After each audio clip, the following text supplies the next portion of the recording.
আগে যেরকম পাট পরিচালনা ছিল, বর্তমানে আমাদের দেশ থেকে পাট বিলুপ্তির পথে।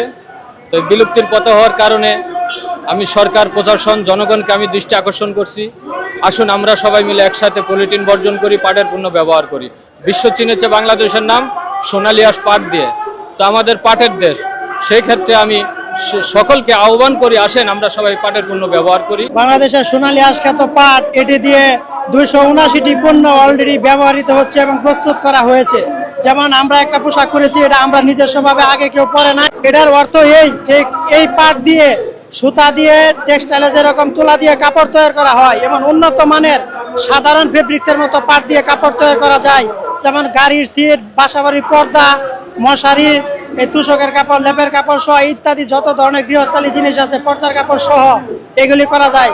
জালি ব্যাগ করা যায়, পলিথিনের বিকল্প অবশ্যই করা যায়, যেহেতু এত দূর এগিয়েছে বাংলাদেশ। কৃষক জানি পাট নিয়ে কাজ করতে পারে, কৃষক জানি, যেমন দেখেন কলকারখানাগুলো এখন কিন্তু বন্ধ হয়ে গেছে। আমাদের এটা স্লোগান, আমাদের শ্রমিকের কাছে নামার একটাই অধিকার, সেটা হচ্ছে সাধারণ জনগণের কাছে পৌঁছে দেওয়ার মানে হচ্ছে যে পাটের পণ্য ব্যবহার করবে, পলিথিন বর্জন করবে। পাটটা জানি তুলে ধরার জন্য, এটা জানি দেশের একটা রপ্তানি, দেশের একটা উন্নত হতে পারে, এটার জন্য আমাদের কাজ করবে।